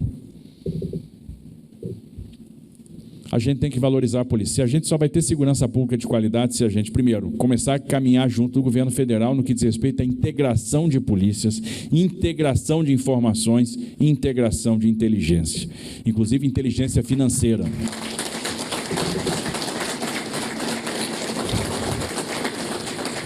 E segundo, a gente não vai ter valorização, não vai ter segurança pública de qualidade se a gente não valorizar o homem. Isso é o fundamental, valorizar o profissional de segurança pública. Outro dia eu falei que eu tenho reservas com relação à Câmara do Policial. Aí o pessoal, mas os números, que é estatística, não sei o quê. Eu sei o valor de uma tomada de decisão com tempestividade. De todos os pré-candidatos, o único que já teve com fuzil na mão numa situação real sou eu. Eu já entrei em combate. Os outros não entraram. Para mim, a Câmara é um voto de desconfiança para o policial. Mas, tirando isso à parte, tem uma questão financeira que me incomoda. São 350 mil bandidos andando em liberdade no estado de São Paulo. Com sentença transitada em julgado e com servidões, né, que derivam dos regimes de progressão de pena que precisam ser observadas e monitoradas. Mais 150 mil que ainda não tiveram as suas sentenças transitadas em julgado. 500 mil bandidos andando em liberdade, com uma reincidência que é superior a 50%. Uma tornozeleira custa R$ 295, a câmara corporal R$ 695. E a opção que foi feita é, vamos monitorar o policial. Eu prefiro monitorar o bandido.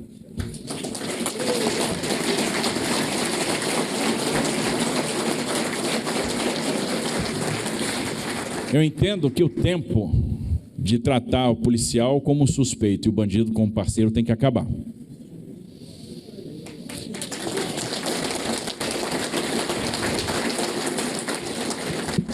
E se a gente quiser ter progresso, a gente precisa construir a ordem.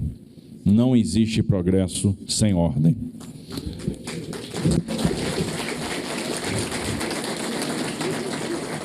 Então tem muita coisa para a gente aprimorar no estado de São Paulo, que é um estado gigantesco, um estado rico, um estado próspero, um estado bacana, mas que precisa de mais capacitação profissional orientada para resultado, precisa de mais geração de emprego, de uma política tributária mais agressiva, que traga prosperidade. A gente precisa de mais infraestrutura, ou seja, a gente precisa cuidar das pessoas. As pessoas estão precisando do nosso cuidado, elas estão clamando pelo nosso cuidado. Mas nós temos aí um desafio enorme pela frente. Uma batalha que precisa ser encarada e vencida. E para mim, esse ano de 22 é um ano decisivo. E nós vamos precisar do empenho de todos. E não basta dizer, puxa, eu gostei disso. A gente tem que convencer. A gente precisa contar a história que eu contei no início dessa apresentação para vocês. Trazer números, contar o que ninguém vai contar, falar o que ninguém vai falar. Nós fizemos, por exemplo, a privatização da Eletrobras e ninguém falou nisso. 33,7 bilhões de reais. Segunda maior operação financeira de 2022 no mundo. Fora isso, mais 32 bilhões de reais que vão ser aportados na conta de desenvolvimento energético para baixar a tarifa de energia. A tarifa de energia vai baixar, como o combustível agora com a ação de ICMS está baixando. Vamos ver agora a inflação cedendo. E ninguém vai falar disso. Se a gente não falar, ninguém vai contar. A gente tem que ter capacidade de contar essa história. A gente não pode permitir que a narrativa se sobreponha à realidade. No dia que a gente permitir que a narrativa se sobreponha à realidade, a gente vai condenar o nosso futuro a virar a narrativa que estão impondo. A gente tem que contar essa história porque o caminho da prosperidade passa pela livre iniciativa. O caminho da prosperidade passa pelo afastamento da corrupção. O caminho da prosperidade passa pelo estabelecimento da ordem.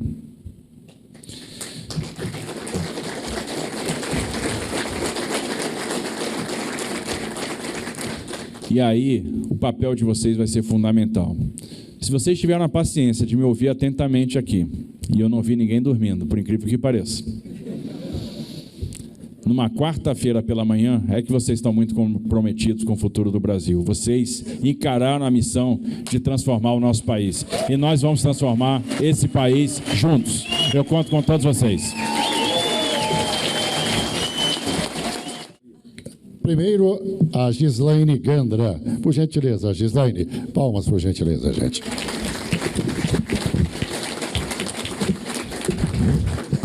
Bom, primeiramente, ministro, bom dia. É uma honra e um prazer tê-lo aqui na nossa região. Quero parabenizar também ao nosso presidente da CIB, Moacir, por esse encontro. Quero também dar bom dia aqui aos pré-candidatos, doutor Hélio Bressan, senhora Ana Paula, senhoras e senhores. Eu preciso primeiro me identificar, até para saber o motivo da minha pergunta. Eu sou presidente do Conselho de Segurança Alphaville Tamboré. E é sabido que a nossa região é uma região muito segura. E isso advém do trabalho que o CONSEG faz de integrar, como o senhor mesmo disse, a segurança estadual, municipal, a segurança privada na nossa região e os nossos munícipes. E eu gostaria de saber se o senhor tem para os CONSEGs algum incentivo para que CONSEGs que não têm essa capacidade ainda possa desenvolver esse trabalho e melhorar a segurança da sua região, porque segurança é desenvolvimento. Obrigada. A gente tem analisado esses casos com muito carinho, a gente tem visto bons exemplos no estado de São Paulo com relação a isso. Tenho tido a oportunidade de visitar algumas guardas civis metropolitanas e a gente tem que entender que as pessoas moram nas cidades. E as guardas civis acabam fazendo esse contato mais próximo e a integração da Guarda Civil com a Polícia Militar, com o policiamento ostensivo, funciona muito. Então, a nossa ideia é se incentivar para que esses bons exemplos possam ser extrapolados para todo o Estado, que tem regiões que a coisa ainda não funciona, e a gente precisa levar a boa prática, disseminá-la para todo o Estado. Tá ótimo, muito obrigada. Já passar a palavra para o Reinaldo Calderini. Bom dia a todos. É um grande prazer que eu venho aqui fazer uma pergunta que está nos perturbando, nós empresários, muito, né? É o fator de nós queremos crescer, queremos abrir novas posições de emprego, como estamos, mas nós não conseguimos mão de obra. Então, às vezes eu me pergunto, cadê os 10 milhões de desempregados nesse país que eu não consigo enxergar? E nós temos empresas em diversos estados, mais concentradas em São Paulo e Minas, e eu não vejo esses 10 milhões de desempregados. Também quando eu falo de mecânico, eletricista, como comentou nosso ministro. E qual é a política que pretende aplicar para que consiga o time correto, gerar emprego e ter pessoas já preparadas para assumir? Porque um não vive sem o outro. Essa é a nossa maior dificuldade. Bom, é por isso que o nosso plano tem um foco muito grande na capacitação profissional. Primeiro, na identificação das vocações de cada região, na indústria de cada região. O que a gente vai demandar de profissionais e direcionar a formação profissional, a capacitação profissional para a demanda daquela indústria, para a vocação daquela região. A gente precisa orientar a capacitação a resultado. A gente está vendo que o caso que o senhor está relatando é relatado em todas as regiões que a gente vai. Qual é a dificuldade do Polo Metal Mecânico de Rio Preto? Falta de mão de obra especializada, falta de mecânico, falta de eletricista, falta de engenheiro mecatrônico. Qual é a dificuldade da turma lá de Franca? Falta de profissionais especializados em design. Qual é a dificuldade de determinadas regiões que a gente vai? Campinas, São José dos Campos, falta de profissionais de TI. Aliás, TI é uma unanimidade. Faltam profissionais de TI em todos os locais. E aí, de fato, está sobrando vaga de trabalho, está sobrando vaga no mercado nos setores de alta tecnologia, por exemplo. Então, a gente precisa pensar nisso no que diz respeito à formação profissional. Está faltando profissional formado porque não estamos dando as ferramentas adequadas. Ou estamos formando profissionais, às vezes, em áreas diferentes daquela que são as vocações regionais, se a pessoa sai formada e não tem a porta do trabalho. Então, a gente precisa, é um trabalho que não vai ser de curto prazo, mas tem que iniciar imediatamente, que é a gente identificar essa vocação e fazer esse link.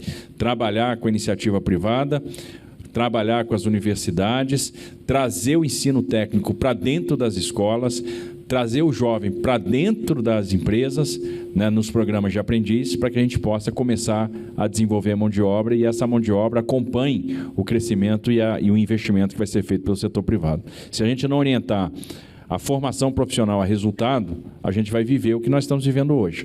Muita gente desempregada, sobrando vaga de trabalho em outros setores. E quando a gente celebra postos, acabam sendo postos de menor qualificação. São bem-vindos? Sem dúvida, porque são pais de família que estão levando o sustento para dentro da sua casa. Mas a gente agora tem que dar o passo seguinte.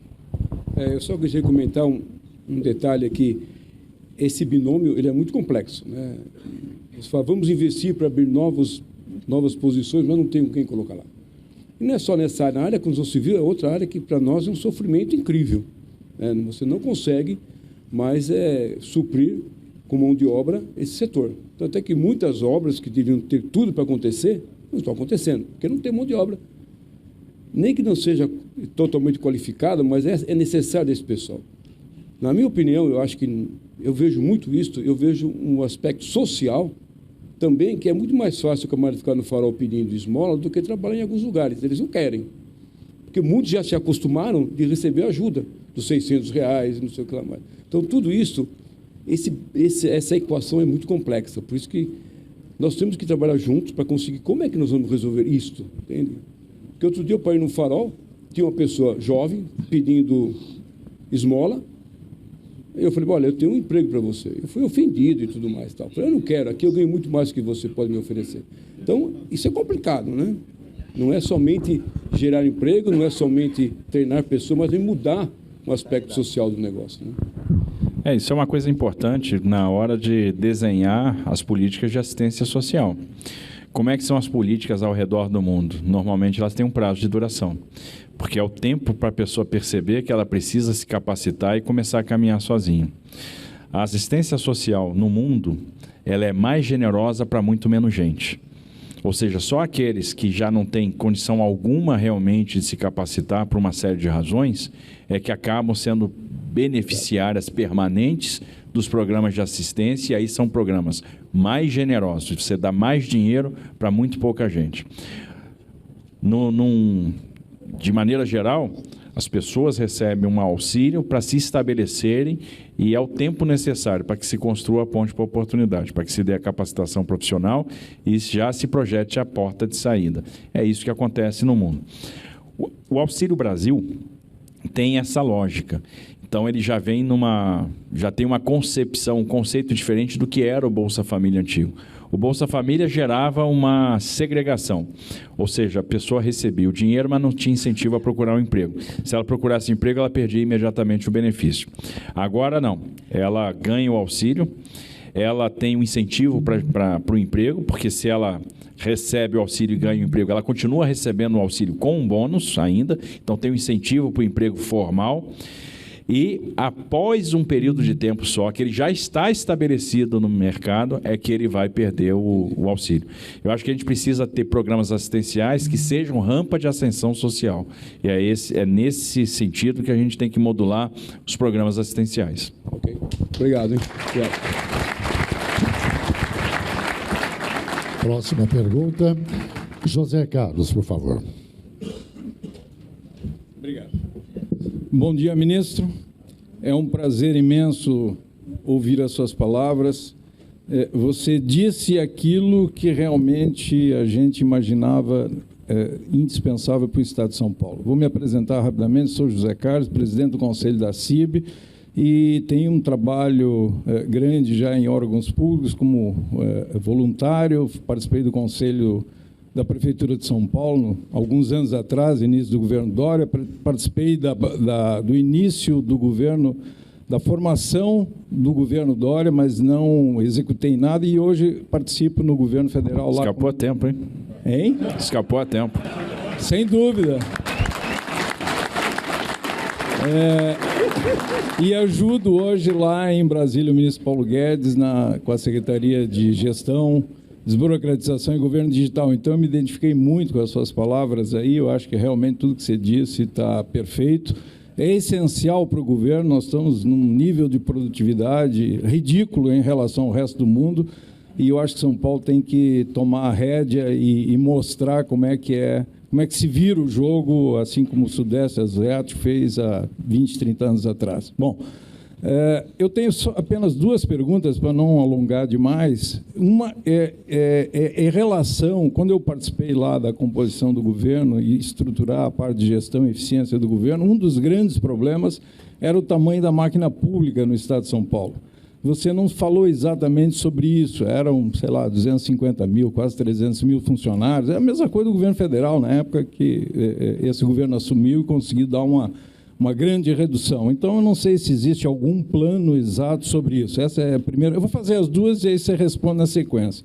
E a segunda é uma coisa que eu moro aqui em Alphaville há 30 anos e é impressionante o que a gente sofre para sair dessa região, principalmente quando tem um voo, ou tanto em Congonhas ou em Guarulhos. Eu cansei já de perder voo em Guarulhos. Nós chegamos a levar 3 horas, 4 horas. Já perdi voo internacional indo para Guarulhos. Às vezes é mais fácil ir para Viracopos, que fica a 100 quilômetros, do que para Guarulhos, que é 40 e poucos quilômetros. Então, isso é uma coisa que faz parte da nossa vida, da nossa rotina. Você falou, tem um rodoanel aí que talvez nos ajudasse, está parado, mas é um problema seríssimo para todos nós. Alphaville já foi um grande centro logístico da nossa região, praticamente acabou. Por quê? Porque os caminhões que chegam e saem levam 1 hora, 2 horas para entrar e sair. Então, eu queria saber se você tem algo já imaginado para nos resolver esse problema, porque a gente gosta demais dessa região, a gente adora morar aqui e não gostaria de se mudar daqui. Por gentileza. Sabe que eu também gosto dessa região, né? E como cadete eu visitei algumas vezes o grupo de artilharia de campanha daqui, então eu acho que a gente tem uma guarnição importante, né? O Batalhão Logístico Leve, o GAC, enfim.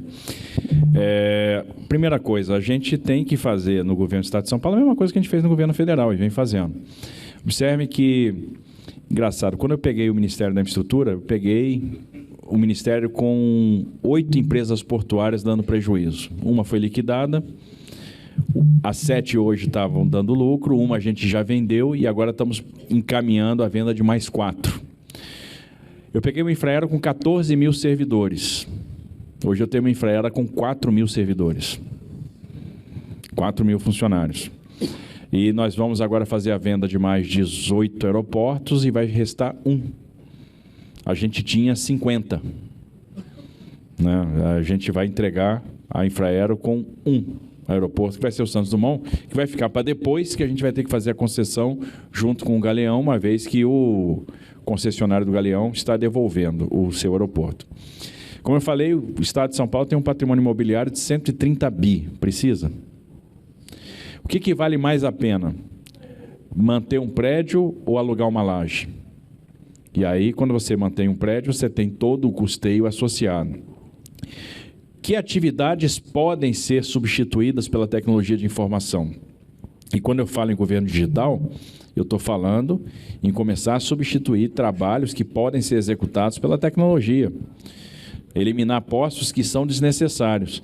E é importante eliminar postos desnecessários para que a gente comece a ter dinheiro e fôlego para investir naqueles postos que são necessários. Aí começar a olhar com carinho para os profissionais de educação, para os profissionais de saúde, para os profissionais de segurança.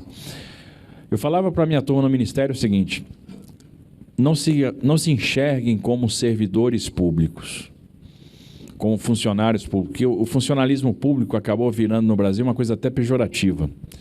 Eu falava para eles o seguinte: se enxerguem como executivos de Estado. E como executivos de Estado, vocês têm que dar resultado. A gente eliminou 160 milhões de reais em custeio nos 60 primeiros dias de governo no Ministério da Infraestrutura. Devolvemos os prédios que nós tínhamos alugados na cidade, conseguimos trazer todo o efetivo para dentro do prédio do Ministério e anexo, né, com o trabalho. O ministro tinha um carro alugado e o secretário executivo outro, 1.200.000 ano. A gente trocou por carros que foram um doado pela Receita Federal, outro pela Polícia Rodoviária Federal. É coisa simples, né? Então, quando você pensa no Estado, o que é o Estado? É uma grande empresa prestadora de serviço. E a gente tem que tornar essa empresa mais eficiente. As decisões mais importantes são as decisões de RH, porque no final das contas elas duram 60, 80, 100 anos. Você toma uma decisão hoje e a repercussão financeira dessa decisão vai durar 80 anos para frente, 100 anos para frente. E é por isso que a gente tem que ver que substituição nós vamos fazer por tecnologia de informação, onde que a gente vai enxugar custo, onde a gente vai diminuir o tamanho do Estado, que empresas que nós vamos vender, que patrimônio nós vamos nos desfazer, para justamente como que eu vou valorizar o policial militar, como que eu vou valorizar o profissional de educação, como eu vou valorizar o policial civil, como eu vou valorizar o policial penal, como eu vou valorizar o profissional de saúde, o enfermeiro e o médico. Então, são essas questões. Valorizar quem a gente precisa valorizar, que são aquelas questões típicas do Estado, e começar a eliminar custeio onde é desnecessário. Eu acho que é uma jornada que a gente precisa enfrentar. O governo federal fez isso muito bem. Tivemos a primeira redução de despesa administrativa desde a Constituição de 88. Então, é uma coisa digna de registro. Ministro, sim.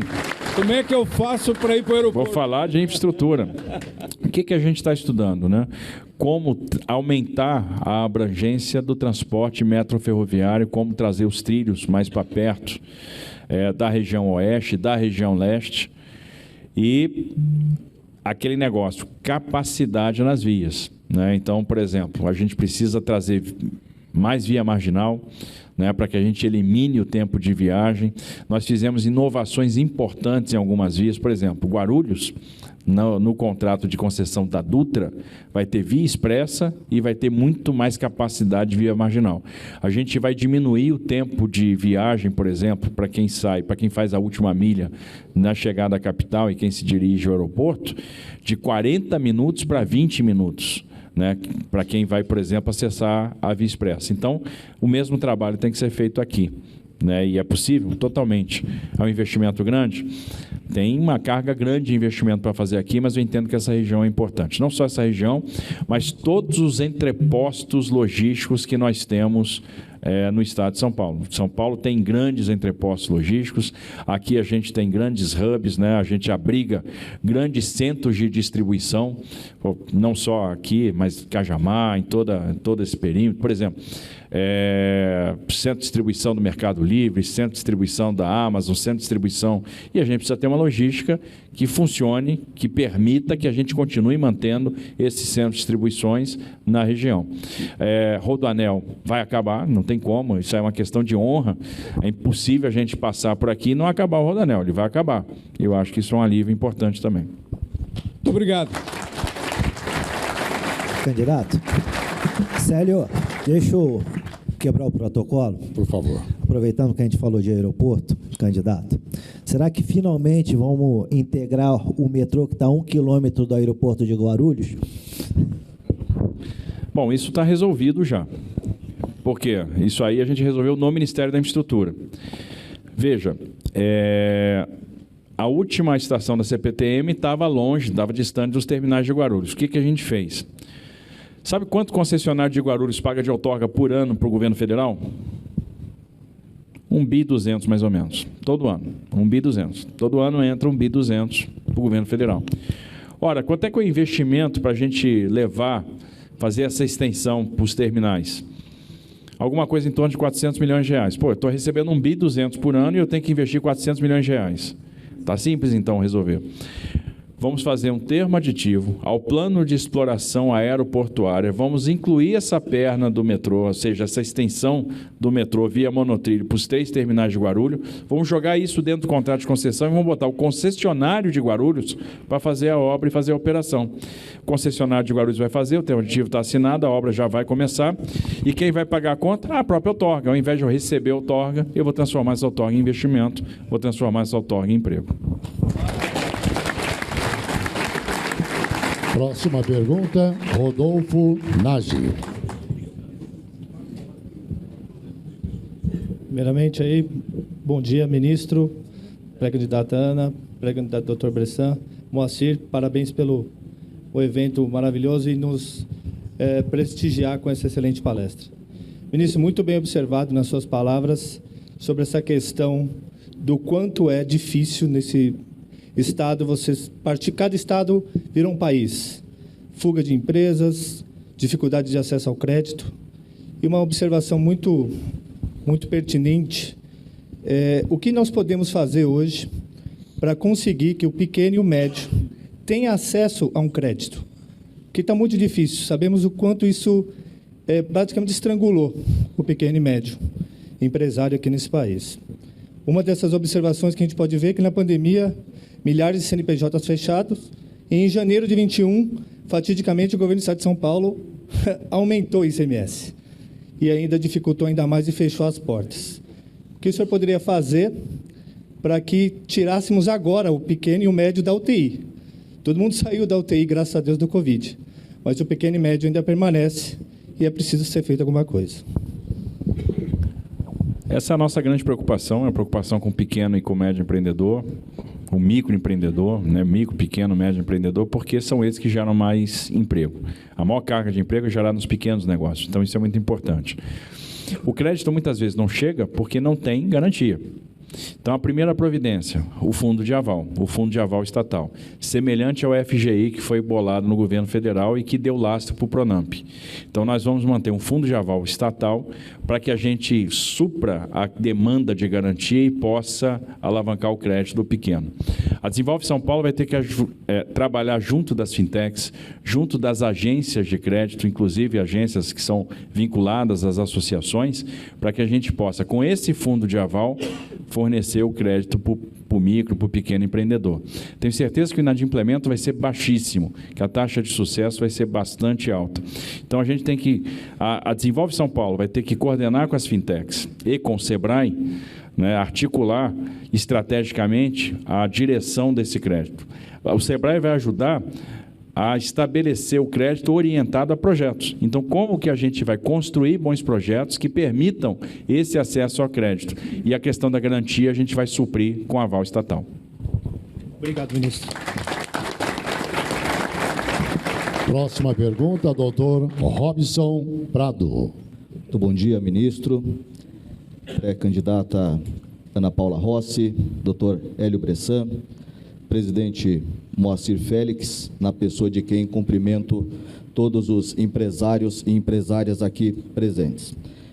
Bom, ministro, sou Robson Prado, do Conselho da CIB, e a minha pergunta é para o setor de transportes. Já foi falado aqui pelo nosso presidente do Conselho, mas eu queria estender e abranger um ponto importante. Como já dito, nós estamos numa das regiões mais prósperas do estado de São Paulo, que emprega milhares de pessoas, com vários hubs e com muitas empresas do setor de logística. Consequentemente, existe um problema muito grande, que é o custo que os empresários têm para transportar os teus empregados, ao mesmo tempo, o grande tempo gasto pelos empregados para chegar aos seus empregos, com isso perder produtividade e eficiência. E a nossa pergunta para o senhor primeiro, se o senhor tem conhecimento dos projetos já em andamento, se pretende continuá-los, e qual seria o teu projeto para melhorar a mobilidade urbana no estado, principalmente nessa região oeste, com essa quantidade de municípios que nós vimos aí. E antes de aguardar a tua resposta, só queria dizer que eu atuei lá em Rondônia, na região de Vista Alegre do Abunã, que é onde tem o Rio Madeira, e ali existia uma balsa que era para você atravessar do estado de Rondônia para o Acre. E era um absurdo que praticamente um dia inteiro, às vezes na época de seca, para atravessar para o outro estado. E o senhor foi lá e fez a ponte, e hoje gasta 5 minutos para atravessar de um estado para o outro.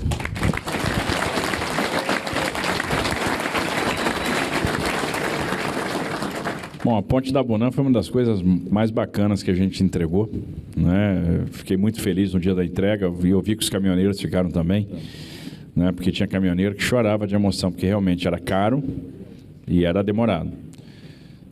E até teve uma coisa interessante, que nesse dia um concessionário de motos do Acre ficou muito feliz com a entrega da ponte e resolveu levar umas 6 motos lá para a inauguração. E aí o presidente viu aquelas motos assim, tá, ô capitã, vamos fazer a travessia de moto. Sobe aí na garupa. Aí eu digo, pronto, lá vem. Aí subi na garupa. E ele vai que acelera, segura aí. E ele acelerou, eu segurei, né, porque quase que eu caio para trás. E ele correndo, acena pro povo. Eu já a ponto de partir para a baixaria. Abraçar o presidente. Aí ele foi, voltou. Eu digo, esse inferno não acaba, meu Deus do céu. E eu só fazendo a conta, se a gente cair daqui, a gente vai se arrebentar. E eu pensava assim, por que a gente fez essa ponte tão grande mesmo? A ponte não acaba. Aí, quando ele terminou o passeio lá, ele, né, ligou a moto, eu saltei. Né, o branco, graças a Deus, acabou. Ele vira para mim e disse assim, capitã, qual vai ser a notícia? Eu falei, presidente, notícia é que a gente acabou de fazer a travessia da ponte de moto sem capacete. Ele falou, é isso, essa é a notícia.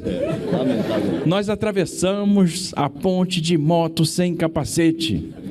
A gente atravessou de moto sem capacete na inauguração da Ponte do Abunã. Vamos falar da inauguração. Ele, capita, quantas curtidas essa foto nossa sem capacete aqui vai ter no meu Facebook? Falei, presidente, faço a menor ideia. Ele falou, pode ter certeza, vai 5 milhões, esse negócio vai viralizar. Sabe o que é isso, capita? Eu falei, não, senhor, publicidade de graça.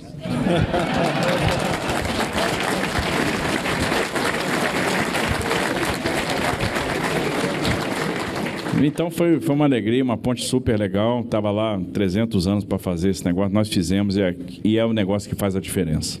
Ligação de 2 estados. Ligação de 2 estados. Isso quando não tinha caminhão de botijão de gás e nem de combustível, porque aí, prioridade, isso não atravessava. Então, assim, é daquelas obras que faz a diferença na vida das pessoas. E uma coisa que eu acredito é o seguinte, no poder público, você tem que servir e deixar legado. Se você serve e deixa legado, você sai com a sua missão cumprida. Então, quando você entrega uma obra dessa, você vê, estou servindo, estou deixando legado. E é uma forma, eu sempre falei isso para o meu time no Ministério da Infraestrutura, de você se aproximar de Deus, porque eu acredito na santificação via trabalho. Se você está fazendo diferença na vida de uma pessoa, né, por meio do seu trabalho, você está se santificando. E se a gente bota isso na cabeça, você trabalha melhor. Você tem um propósito para estar no serviço público, por exemplo. O serviço público é complexo. Você vira gestor público, imediatamente você passa a ser criticado por tudo, por qualquer coisa. As pessoas, muitas delas, né, ficam intolerantes com você. Você é a mesma pessoa, né? Por exemplo, eu era ministro, aí tinha uma postura com mídia, por exemplo. Virei candidato, a postura mudou. Por quê? Porque eu sou candidato. Agora vamos lá metralhar aquele cara porque ele é candidato. É isso que se faz com gestores públicos no Brasil. Mas isso não importa. Porque a motivação, no final das contas, é fazer a diferença. Não importa o que as pessoas estão falando. A gente tem que acreditar que é capaz de fazer a diferença. A gente tem que acreditar que a gente vai se santificar via trabalho. Se a gente fizer isso, nós vamos estar em paz. Né? A gente vai ficar em paz com a gente mesmo. Né? A cabeça vai dormir tranquilo no travesseiro. Então, isso é o que vale a pena. Podia estar no mercado. Não estou. Estou aqui. Estou encarando esse desafio. Porque a gente sabe que pode fazer a diferença. E vai fazer a diferença. E a mobilidade, ministro? E a mobilidade, primeiro, nós não vamos descontinuar nenhum projeto ruim, nenhum projeto bom. Projetos bons têm que seguir. Projetos de mobilidade têm que seguir. E eu entendo que a mobilidade tem que ganhar em qualidade e tem que ganhar em transparência. Se você parar para pensar, a mobilidade é cara e a gente usa as mesmas equações tarifárias desde a década de 80, desde do GIPOT. Muito pouca coisa mudou, muito pouca inovação veio para esse setor. Né? Tudo bem, avançamos na questão da bilhetagem eletrônica, etc., mas as equações tarifárias são as mesmas. A forma de compor o custo é a mesma. A forma de definir o valor da tarifa social e qual é a tarifa técnica é a mesma. E a diferença da tarifa técnica para a social acaba sendo subsídio. E isso custa uma fortuna para os cofres públicos. A gente tem experiências muito interessantes de sistemas de transporte que começaram a operar com mais eficiência e com menor custo, até mudando a lógica de contratação. É o caso que aconteceu, por exemplo, em São José dos Campos, onde eu tenho uma frota hoje que é alugada e eu tenho a gestão financeira para uma fintech. Opa, isso aí funcionou bastante. A gente aumentou regularidade, a gente aumentou frequência, previsibilidade e manteve o custo bastante razoável. Né? Inclusive, nós temos lá a impulsão elétrica, que é uma coisa super interessante. Então, o que a gente está estudando? Como mudar, primeiro, o modelo de contratação do transporte para reduzir custo, para aumentar a eficiência, para ter uma lógica diferente de equação tarifária. E, segundo, como que a gente vai aumentar a abrangência do serviço, como que a gente vai trazer novas alternativas para as regiões. Então, primeiro, mantendo os projetos que já estão em andamento e, segundo, procurando estender BRTs e estender os transportes metroferroviários. Aumentar as linhas e aumentar a abrangência do metro ferroviário vai ser uma obsessão a partir de agora. Obrigado. Vamos agora à última pergunta, porque, devido ao adiantado da hora e por solicitação também da assessoria do candidato, nós vamos fazer agora a última pergunta. Sérgio Aprobato Machado Júnior, por gentileza.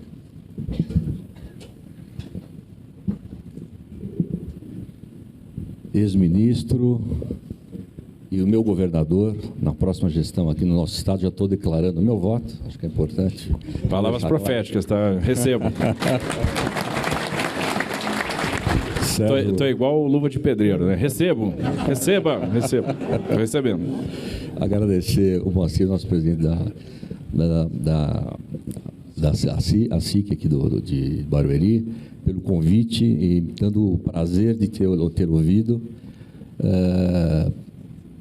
Agora eu entendo porque o senhor foi ministro da infraestrutura, né? A lógica que o senhor tem, a questão dos processos como um todo, como o senhor trabalha isso com muita habilidade para poder trazer o melhor para os serviços públicos, né? Para as infraestruturas que tem e o conhecimento que o senhor tem do nosso estado. Fiquei impressionado as regiões, os comentários com muita profundidade e todos os pontos aqui levantados com muita clareza, né? Eu fui presidente da Federação das Empresas de Serviços Contábeis, sou empresário contábil há mais de 30 anos. Conheço com profundidade a questão tributária, porque isso é o nosso dia a dia, a gente pratica isso todo dia, sabe das dificuldades dos empresários com relação até às dúvidas, né? Que códigos há em determinadas operações, né? Porque nem o próprio Estado, às vezes, não sabe dizer qual é a operação, enfim. É importante uma simplificação criteriosa, né? Inclusive nessas questões, né? Seria importante, talvez, uma padronização da legislação tributária estadual numa única nacional, talvez fosse um caminho importante e, de fato, traria, na verdade, uma legislação em todos os estados com um entendimento igual e realmente reduzindo claramente algumas questões, como o senhor bem colocou também, da substituição tributária, que não faz mais no menor sentido, né, só para aqueles casos especiais, porque no passado se tinha, porque o governo, a fiscalização não tinha controle disso, né, tinha que ter esse imposto cobrado na indústria, que hoje não faz mais sentido pelo próprio papel que o governo vem desenvolvendo na questão de informatização dos processos tributários, né, com a nota fiscal eletrônica e outros, né, que trazem hoje um controle muito mais efetivo. E eu fiquei muito feliz de ouvir tudo isso do senhor aqui, com muita clareza, né? Agora, então, algumas questões, duas perguntinhas simples que eu gostaria de saber, né? Uma delas, eu sou de São Paulo, sou paulistano da Gema, e vejo lá, passo sempre numa avenida lá, que tem um metrô de superfície lá, que ele era para estar pronto desde a época da Copa, que ia ser no Brasil, né? Infelizmente, está lá aquele serviço, aquele que, na verdade, hoje virou um de serviço, porque virou uma região, enfim, com muitas pessoas de rua, né, que estão morando ali embaixo daqueles lugares, daquelas obras abandonadas lá. Então, é saber se isso será concluído. Isso é uma coisa importante, né, assim como o próprio Rodoanel. E uma questão foi colocada com muita clareza, e é uma realidade, que é o grande desenvolvimento da área tecnológica, né? Precisamos ter profissionais preparados para poder atender essa demanda de desenvolvimento tecnológico. A gente sabe que hoje, não só o nosso Estado, mas não só o Brasil, mas é uma questão mundial, né, da falta de profissional hoje nessa atividade, né, tecnológica, para poder desenvolver o que há de necessário, no caso do nosso Estado, aqui, para atender as necessidades do Estado. E a gente sabe que isso é uma dificuldade. Hoje, até com a questão do emprego à distância, né, o sujeito trabalha aqui em São Paulo, mas trabalha para uma empresa lá da Índia, não sei de onde, e ele realmente não está vinculado a ninguém. Então, como é que o senhor está pensando em conseguir reter esses profissionais tão importantes na atividade, de qualquer atividade, tanto de governo como empresarial, aqui dentro do nosso Estado? Então, são essas duas perguntas. Obrigado. Bom, primeiro, com relação ao monotrilho, a obra da Copa, né? E, assim, se a humanidade caminhasse na velocidade das obras do Estado de São Paulo, a gente já está na Idade da Pedra ainda. Mas a ideia é acabar. Engraçado, veja o seguinte, às vezes você escolhe a tecnologia inadequada para resolver um determinado problema e não presta atenção com os detalhes que são os mais básicos do mundo. Se você faz um monotrilho, você tem que entender que há uma vinculação de superestrutura com material rodante. Então, aquela superestrutura só serve para aquele material rodante. E aí uma vulnerabilidade quando você faz a contratação descasada. Porque aí acontece o que aconteceu, a empresa fornecedora do material rodante quebrou, e aí? As outras empresas de material rodante não têm material rodante para aquela superestrutura que foi criada. Então, é uma questão que nós vamos resolver. É um desses micos, né, de gestão, assim, é um clássico. Eu me lembro que a Controladoria Geral da União, na época da Copa do Mundo, alertou para esses problemas, né, não só daqui, mas de vários estados que tinham feito a opção pela adoção do monotrilho, que é um transporte de média capacidade, mas que tem essa vulnerabilidade, né? Então, a contratação tem que ser muito bem feita para que ela não fique no meio do caminho. Então, agora a gente chegando, vamos pegar e vamos concluir, porque não pode ter obra inacabada. A gente tem que botar trem para rodar. Tem que botar realmente o monotrilho para acontecer, e a gente não pode admitir mais essas grandes obras inacabadas, esses monumentos ao descaso, que trazem a sensação para o cidadão que o dinheiro dele foi para o ralo, né? Então, é uma questão super importante. E vai acabar, pode ter certeza. A gente não vai deixar a obra inacabada para trás. Isso é ponto pacífico, né? Ponto de honra. A outra questão é super complexa, né? É super complexa, porque não depende só do Estado. Não depende só do Estado. Eu acho que a gente tem que criar aqui o melhor ambiente possível para fazer a retenção desses talentos. Mas é uma tarefa conjunta. Primeiro, não depende só do governo do Estado de São Paulo, isso depende também do governo federal, isso depende do crescimento do Brasil, isso depende do ambiente que a gente vai estabelecer aqui. Entendo que está na hora de São Paulo e Brasil andarem alinhados, né? Eu acho que o desalinhamento custou caro para o Estado, tem custado caro, a gente tem ficado para trás. E entendo que a gente está no caminho certo, né, em termos dos avanços que a gente está tendo e da possibilidade de trazer aqui negócios para cá. O Brasil é a bola da vez, sem sombra de dúvida. O mundo percebeu, por exemplo, que o processo inflacionário vai ser muito mais persistente do que todo mundo estava projetando inicialmente.